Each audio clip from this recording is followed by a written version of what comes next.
Hey guys, welcome to Blood, Sweat, and Righteousness, a place where honest men can have honest conversations.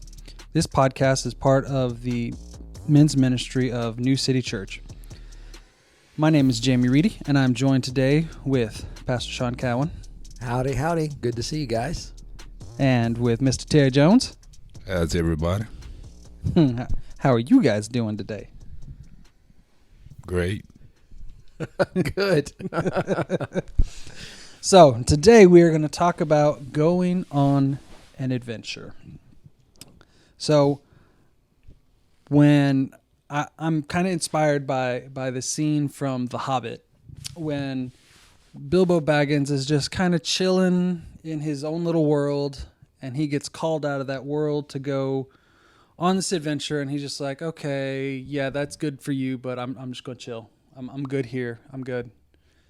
And then he wakes up the next morning and is inspired to go and do it. And someone's like, what are you going to do? I'm going on an adventure. And so I was thinking about the adventure with life and how that relates with Christianity, and how as churches we often focus on the beginning of a journey, of the start. We want you to get saved, and then we focus on what's going to happen at the end when you die. Well, you're going to go to heaven or hell. But there's a huge chunk of life right there in the middle. And I want to call that the adventure, because the adventure's out there and we all have to journey on that adventure. So what is it that makes the adventure so much of a journey into an adventure? Does that make sense what I'm saying? What is it that makes the Christian walk that we don't talk about in church, that we don't talk about? What are things that happen in the daily life that keep us from really journeying with God, or those things that hold us back? Because with the Hobbit, he went on different adventures and he ran into different struggles along the way. So what are things that in our lives are things that we either struggle with, or things that help with the journey along the way? I think that it's an interesting look at this life, this Christian life. Sometimes, and I remember even back when I got saved, there was a lot of preaching out there, and a lot of teaching, and about giving your life to Christ, and then everything would be okay, or everything would be roses and peaches and all those different types of things. And but when you read the Bible, there are moments like that, but that's not the full gospel. That's not the full scheme of all of that, because there is what is known as the suffering of Christ, and how we share in some of that suffering. And so it's an interesting concept, because and I think it's very easy to fall into, and very easy to be fooled by that concept. It's not that the life that you live, and once you give your life to Christ, that's what you do. You give your life to Christ. That means you give him control. You give him that, you make him your teacher. You make him your leader. You make him your, the one that guides you through life and things like that. And, he never said that we wouldn't have trouble. Matter of fact, he actually did say we were going to have trouble, but what he did say is that he would be there the entire time, right? That he would walk with us through that trouble. And, I think that's where it really all begins, is in our obedience to what salvation, and obviously there's the big word sanctification, that we walk through. I think when you first get saved, it's sort of like a utopia where you're on a cloud and you're excited because everything is new to you, and can't wait to share and tell people about your salvation and witness to others. And after a while, you kind of settle in, and as you grow and you read and study God's word, you realize that it's not a bed of roses. It's that you're gonna face opposition, and people are gonna come against you because you're a changed person. God gave you a new name, and it's just you realize it's not a sprint; it's a marathon. Yeah. And what's God's purpose? You're searching for God's purpose in your life, and so as things come against you, we have peace from God, but yet still, some things we don't yet know how to handle, and so we digging deeper, and trying to find out God's will for our lives, and what does His Word say about everything? Because now we're dead men walking, or dead women walking, and it's not our will, it's God's. What's your will? And a lot of times, the way we were raised, or our thoughts want to come in and dictate how we behave or how we think about things, but that's not how it should be. And so it's a process that sometimes it's kind of difficult, and we keep hitting our head against the wall and making the same mistakes. But yet and still God wants us to move past that. So what He's preparing us for is what's down the road. Because, when you first get saved, my God, he's manifesting stuff to you, supernatural stuff, healings and stuff, and it's like, oh, he's real. And then you don't tend to not see it as often as you do your walk, but He's still there. Yeah, I think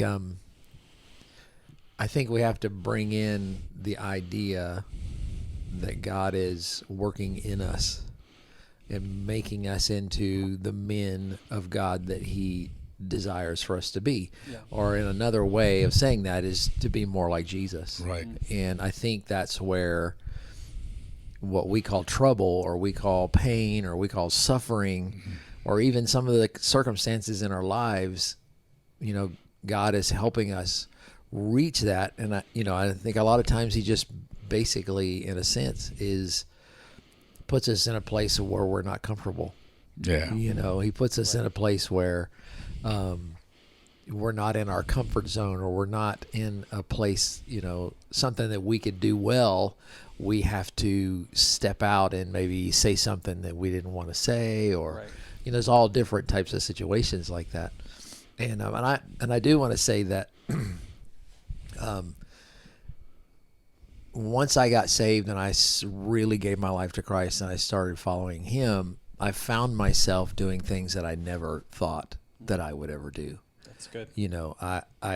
I ended up traveling on the road, and I ended up meeting stars and people, and and I never thought that would even ever be something that I would do. I was looking back on it, I'm kind of flabbergasted, like, wow, that this is amazing. And so I believe that even though we go through some of those things, we go through some of those pains and troubles, that God is always working in us and working out the details and working out what He wants. And we will find ourselves in a place like, oh my goodness, look what God did. When we look back, we're like, wow. At the time when we were in the middle of it, we were like, oh, woe is me. Oh, right. God, what are you doing? I thought you were God. Why would you let someone you love go through these types of things? And so it's like you said, I think a venture is a really good word to use, because when you go on an adventure, you don't always know what you're going to see, or what's going to be in front of you. Right. Because a lot of times, I heard growing up, because I grew up in the church, and so, you would hear all the time of people getting saved, but then the people on the outside are coming saying, oh yeah, well, you have a boring life now. Right. what are things that have happened in y'all's life that kind of counter that? Because, a lot of times we say, oh, well, no, the walk with God is an adventure and there's stuff. So what is something in y'all's life that has been part of that adventure instead of, just a mundane, chill, you serve God now, so you can't have any fun. So what does fun look like then as a Christian? I think one of the things that's fun is to me, it's the new relationships you build as a Christian. And I think about before I was a Christian, some of the reasons I had friends in a relationship I had were for the wrong reasons. Mm-hmm. And it's just amazing that God put different people in your life, and not because they want something from you, right? Because they're genuinely good people and want to be your friend. Mm-hmm. And a friend is not a person that has to be in your house 24/7 or in your face, but it can be a person just pick up the phone and say, hey, how you doing, Terry? Right. What's going on with you? I was just thinking about you. So it's just amazing how God allows people and things to happen in your life to show you that you can trust him. Mm-hmm. And that's when we give our life to him and we committed to him. It's like we're trusting him to lead and direct us in the area, and that's an adventure in itself, because in the natural you want to, you already got everything planned out, and X, Y, Z, this is going to happen. But now it requires faith, and he says, do this or go to this function or talk to this person. It's not you, it's him directing you, and then even in witnessing, he gives us the word because he's already prepared the heart. We're just the vessel that he uses. So it's amazing when you look back and see the things that you thought was difficult, but God had already prepared the way, and it's like, wow, God is bad. Yeah. He can do anything. Right. And he always shows up right on time when you least expect him. You say, wow, man, I didn't know what I was going to do, but God was there. Right. I think It really, my relationship with God really started when I failed ninth grade.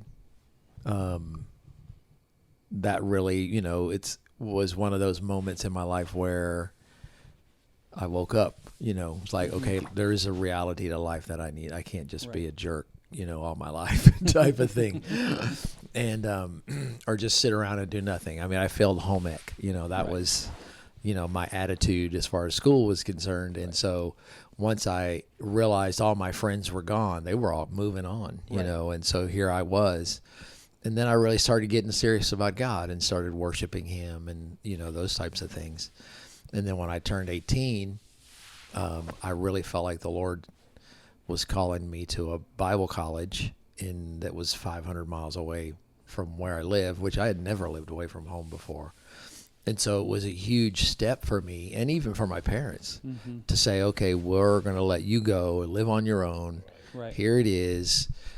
We got a townhome, and I ended up with 6 roommates and, all this kind of stuff. And we had a good time. We were serving God. We were doing all kinds of stuff, but having a good time together. And, I think, sometimes many people think of Christianity and fun, and they think, well, they just sit around and, not do anything. They don't do anything at all. And they just sit there and they go back and forth and they pray and they read their Bible and that's it. Right. And that's just honestly is so far from the truth. It's, because once I got into Bible college, I was there for a couple of years. And then all of a sudden, the next thing I know, I'm asked to join a drama company, and then I'm traveling 200 or almost 300 and some odd days a year from one church to another, going to prisons, going to orphanages, going to anywhere, elementary schools, high schools. We went everywhere, and that is really the place where God used. He basically taught me who I was as a person. Right.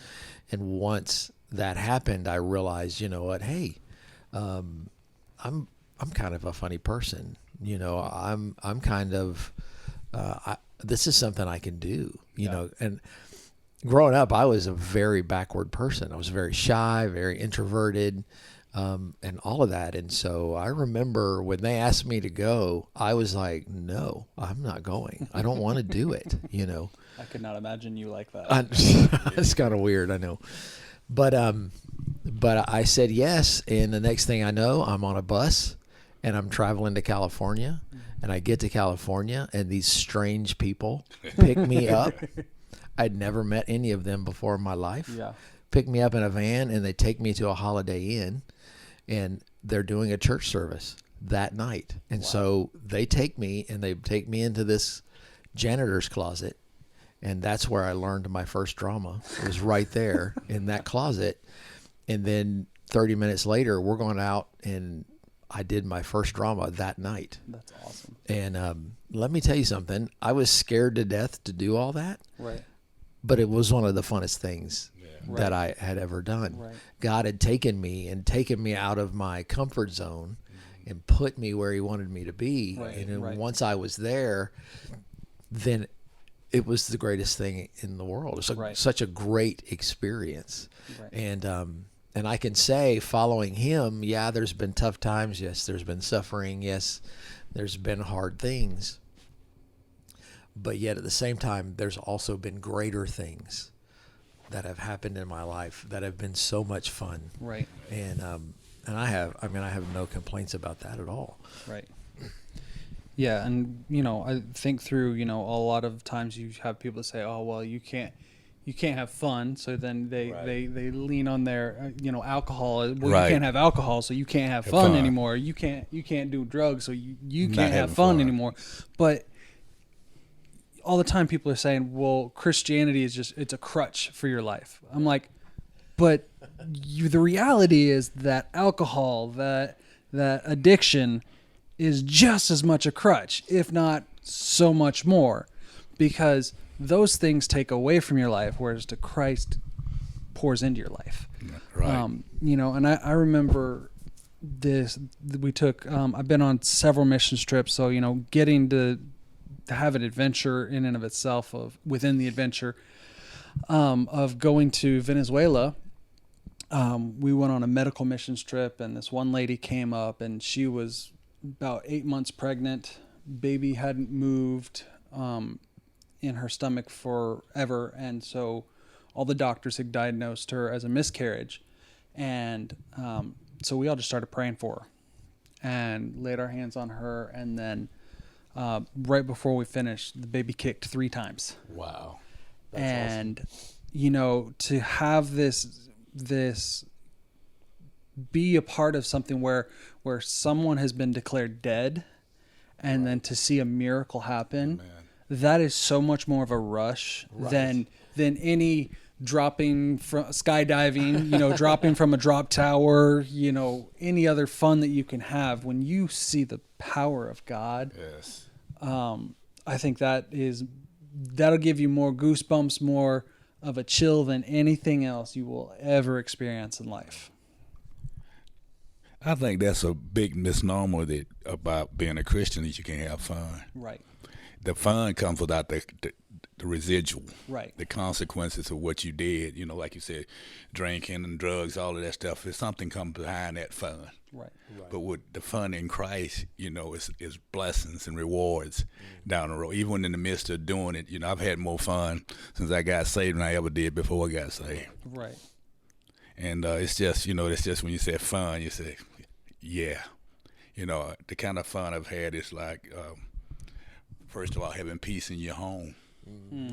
Being spending time with your children, all those little things that you don't even think about. It's one of those lasting memories of good times. Right. They were fun times, and they were done the right way because you had the Christ perspective that He given you about when we read His Word. He teaches us how to live and how to treat our wives and our families and our neighbors, love them as ourselves, and you build such rich relationships. And it's good to have. That's fun to me, to have friends that I can speak into their lives, Right. Yeah. And I know for years I coached travel basketball, and God showed me how to use that as a ministry, to minister to those, not just the children, but the parents, on how we conducted ourselves with them, and then being transparent when I said the wrong thing, to be quick to repent. Right. and say, because I had a standard for those guys that they had to go by. I had to go by that same standard. Right. And in doing so, it's just built such good relationships through the years. I see the kids and the parents, and they know that. And I made no secret that God is first in my life, Right. and that's how I'm going to treat your children. Mm-hmm. And as a result, you build relationships that are lasting because, they see a difference in you than what the world portrays to them. People who constantly cursing their kids out and then berate them. We have a higher standard as men of God to live. And sometimes we're persecuted for that. Right. That's right. You can't get the best out of these kids if you don't talk to them a certain way. But God says, yes, you can. Right. Mm-hmm. That's good. So we talked about having that fun and those highs within a journey. Yeah. What about some lows? When we have these lows in the adventure, when we're going through the valleys, what is it that makes Christianity more appealing than, like people say, it's a crutch in those hard times to have, the church or, Christianity or God. But, likewise, I say they have just as much a crutch if they're running to alcohol in the valley, or they're running to all this other stuff, running to another woman because you don't want to face your own wife. What are things within y'all's life, and I can speak as well, of that have gotten you through those valleys, or what are those walks in the valley that you've gone through? I would have to say one of those would be when my sister got very sick, very, very sick. She had an immune deficiency a disorder. And I remember one night she was in the hospital, and she had just blown up. I mean, like she had balloons on the inside of her, and she was just huge, and it was all fluid and all this kind of stuff. And they basically told us that this was it. This was, the time was now, right. And that type of thing. And obviously, we were praying. There was lots of people there, and they were praying, and those kind of things. And I remember going down into the hospital lobby and just really, just basically got on my knees and just crying out to God and those kind of things. And because you don't want to lose a younger sister. I mean, that's right. Not, and so. But I remember just crying out to him and just pouring out my heart and just asking why, why this young lady. She was, I'm going to say, probably 16, 17 years old. Mm-hmm. And loved God, was having a great life and, all those types of things. And I was just asking why, which most of us do, right. When hard times come. That's typically the first question out of our mouth is right. Why. But I remember, and I can remember exactly where I was sitting and what I was doing in the lobby itself. And I remember him just speaking to me, and he said, the question is not why, it's who. And so my faith wasn't, he wanted me to change my faith in the why, but he wanted me to change my faith into the who. Mm-hmm. Who am I believing? Right. I was asking the wrong questions. I was asking the wrong.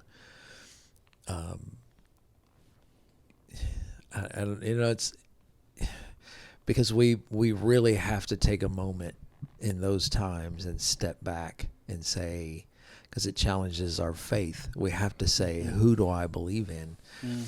And God, your promises are yes and amen. Right. Your promises are, and we have to look to him. We have to lean on that, right. Not in what he's doing or why he's doing it, but in who he is. Right. That's where our faith has to be instilled. That's where our trust has to be solid. And my sister came through. She's been she's still living today and doing good. She's had her troubles. She's had her medications she's had to take for years and years and things like that. But to see her come through that and to see God move in her life in that way and keep her alive, you know, it was tough. It was tough for a long time, and it was even tough a little bit after that, you know, watching her walk through, you know, the doctors and all of the things that she's had to do, which thank God for them. You know, so many of them have been so great, and they've helped in so many ways. And but to this day, you know, she'll pray for you. She'll, you know, do those types of things, and I'm so happy to still have her here, right now at this time. And that was a tough time, and honestly, I can't even imagine going through something like that and not having God to go to. Right. It's really hard for me to even imagine that. You know, what would I have run to at that time? Right. What would I have run to, or who would I have run to, or, you know, would I've put my faith in the doctors who do the very best that they can. Right. You know, so many of them do such a really great work, and it's awesome. And but what, you know, what would I have? Where would I have gone at that time? Right. You know, and I just can't imagine. I can't imagine not having done what I did at that time. Right.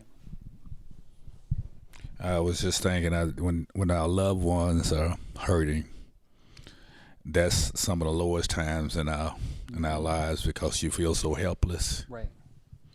And I was reflecting back, my middle son Tyler, in 2012, he was in and out the hospital for months at a time, and at some point he almost passed. And they called us to the ICU and said everything was changed. He was leaving here. And my wife and I were walking down the corridor, and we were praying and reminding God of his promises, because he honored us as parents. He said, honor your mother and father so your days will be long. And we got in the room, and my wife and I started praying in the spirit, praying in the natural, and God moved. And he, all type of supernatural things manifested during this time, but God spared his life, and he was in ICU after that for about 2 months, and had to incubate him, you know, because he was so sick. But God, through it all, raised him up. And during that time, you know, we realized that it wasn't just about him. It's God had a purpose, even in the midst of when things aren't going good. That, you know, he has a plan and purpose for your life. I know my wife, even in ICU, we're leading people to Christ. Right. And she was there to see about our son.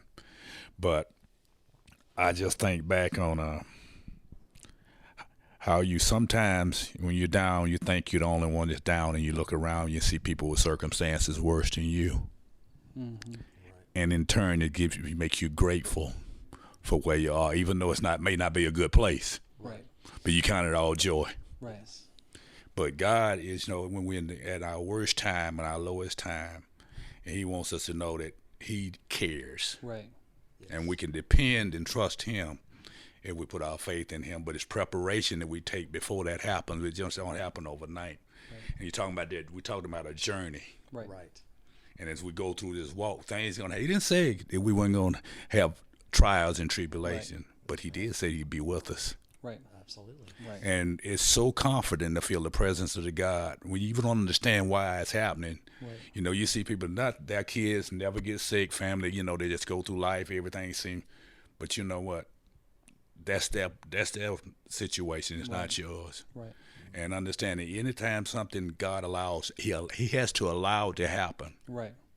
You know, that he's not going to forsake you, and he's not going to leave you. Right. But it's just that, you know, we have to trust him and understand he is in control of everything. Right. And we can't lean to our own understanding. We got to acknowledge him Right. And as we do, it allows him to do what he does. And if our prayers aren't answered the way we want them, that don't mean he's not God. Right. Right. Yeah, because that goes into with what I was going to talk about. My dad passed about a year and a half ago now, and that was definitely a very low point.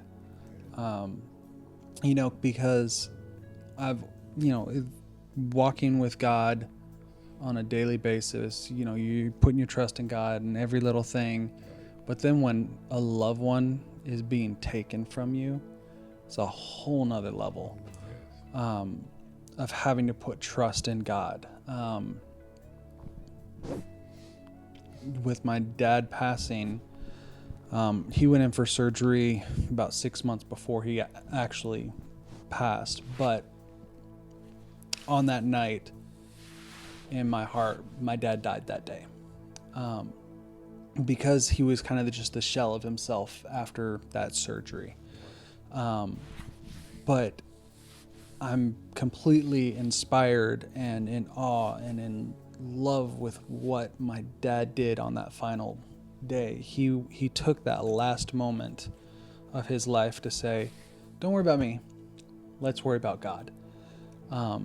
The male nurse that was there, my dad and him started talking back and forth about how this guy had PTSD from being serving with the military, and so they connected with the military and talking, and then my dad brought the story back over to, well, we can put that PTSD to the side if we put Jesus in the forefront.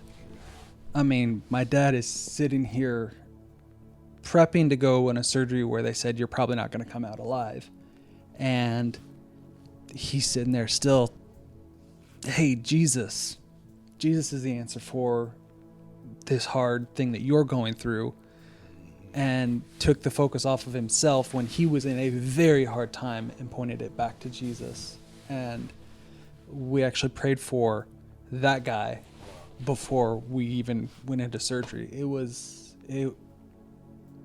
One of the hardest things in my life was watching my dad in that moment. But ultimately, it was getting to see someone's life get changed for the good in the midst of that horrible situation. And so that is hard. It is hard. There are so many lows and valleys in our life, but ultimately we have Jesus to rely on. And in that same time period, I had people from the church calling me. I had people that were there in my corner that were, hey, what can we do for you? I know you're in another state, but what can we do for you? And knowing that people were there praying for me and just being in my corner meant the world to me. And so, with that being said, know that on the journey and on the adventure, you're not alone. You have your church with you, you have your friends with you, and your friends are ultimately your family that God has brought to you. And no matter what, you're not alone. So this journey is an adventure that we're all going to be going on. So with that being said, we thank you guys for listening today. I pray God bless you on your journey and on the adventure that you are going on. Have a good night.